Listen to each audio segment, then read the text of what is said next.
So a while ago, I made a YouTube short about the discrimination of mutants in MHA, and that same week, Horikoshi dropped a chapter about the mutants in MHA. So basically what I'm saying is that I manifested that chapter. I manifested this entire Shoji, Koda, and Spinner arc. I manifested this entire mutant uprising. But the real question is why? Why did I make that original video? Why did I want the discrimination of mutants to be covered more in MHA? And the answer to that question is very simple. It's because the discrimination of mutants in MHA has a lot of potential. It had so much potential that it could have been one of the best things about MHA. The beauty of MHA is that it creates a world similar to our own real world, but it has to adjust to 80% of the population having a superpower of some sort, and Horikoshi does a damn good job of making this world feel real, alive, and lived in. And he does that by having quirks be the catalyst of world building in MHA. Quirks and how they are handled is what makes the world building of MHA so good. Society learning to accept quirks, laws being developed to manage quirks, quirk counseling to help people learn about their quirks,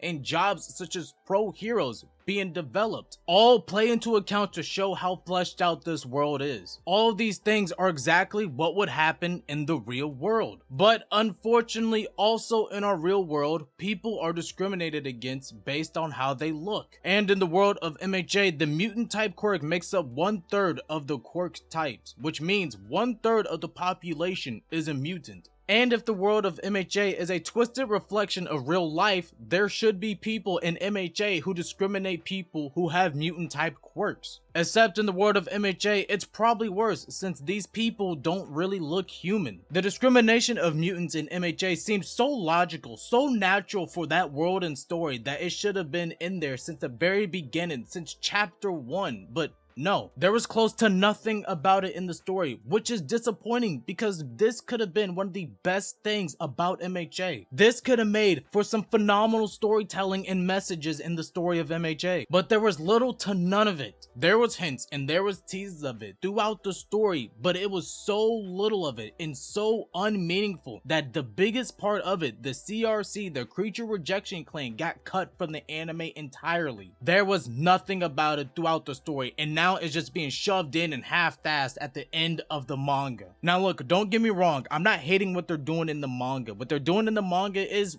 okay, but it's half-assed. It's so underwhelming because they could have had more build up to it. And for the morons who are gonna say, well, there was build up throughout the story. No, there wasn't. There was little to none of it throughout the story. Like, imagine if the Dabi versus Shoto fight happened in the manga like how it is, but with none of the build up. No Dabi pulling up on Endeavor after the Hood fight. No Dabi's dance, and no Todoroki family backstory. And the only build up we had was the scene of Dabi and Shoto during the training camp, the name drops of Toya here and there, and then we jump to the final fight with the reveal of Dabi being Toya said randomly during that same fight. That's how this mutant revolution is being handled. The mutant discrimination in MHA needed a bigger spotlight in the story. Hell, it could have used an entire arc. But no, all we got were little hints and little teases and little mentions of mutant discrimination within MHA, but none of it was elaborated on. There was Shoji talking to Nejire about why he wears a mask. There was Gang Orca being talked about, the hero who looks most like a villain, and of course the biggest one, the Creature Rejection Clan, being talked about in the manga. All of these were good, subtle hints about mutant discrimination, but at the end of the day, they didn't play into nothing. They didn't lead into nothing. And especially now, during this final arc, they didn't lead to anything. Shoji talking to class one day about why he wears a mask and why he wants to be a hero and why he fights against mutant discrimination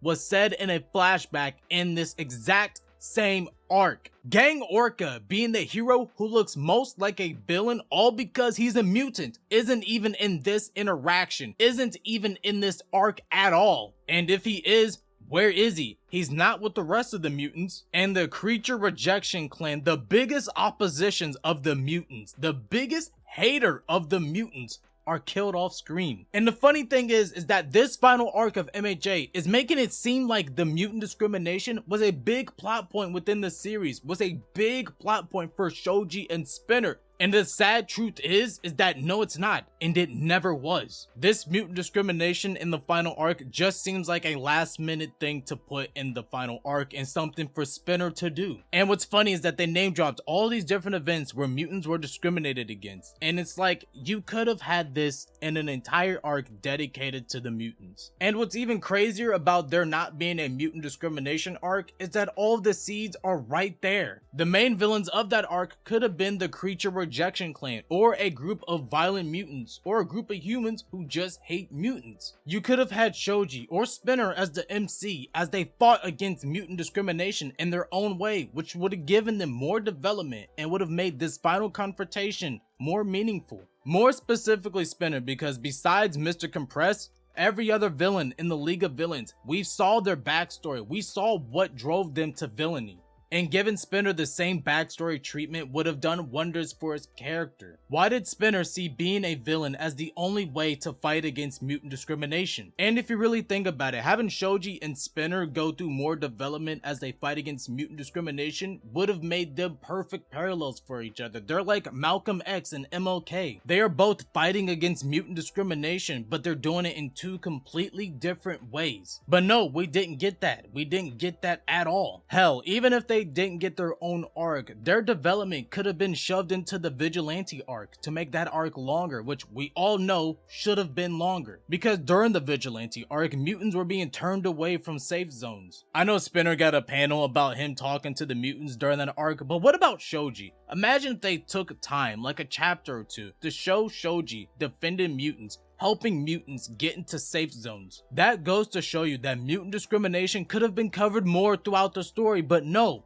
it wasn't. It was just shoved into this final arc, which is a big problem with the post-Paranormal Liberation War. Too many good ideas are being rushed. Now, don't get me wrong, the mutant discrimination in this final arc is good, it's passable, but it's hollow. It's hollow because we're supposed to treat this as a big deal. We're supposed to view this mutant uprising as a big conclusion to a storyline that was built up throughout the series, but that's not the case. We were given little reason to care about Shoji and Spinner and how they care about mutant discrimination. Hell, Spinner has practically sacrificed his body, his mind, and his well-being by taking on multiple quirks that has fried his brain, all in order to help lead the charge on mutants fighting against mutant discrimination. And what's worse is that this entire conflict was solved by a single speech from Shoji. All the mutants put down their pitchforks, all the mutants stopped rioting because they knew Shoji was right. They knew violence wasn't the answer. And that's a great moment. That's exactly how I would have wanted this entire situation to have concluded. But imagine how more impactful it would have been if throughout the story of MHA, we saw Shoji, we saw Spinner fighting against mutant discrimination in their own ways. Imagine if we saw the horrific acts of discrimination and violence against mutants throughout the story. Imagine if we saw both Shoji and Spinner have their resolve challenge as they fought against mutant discrimination, but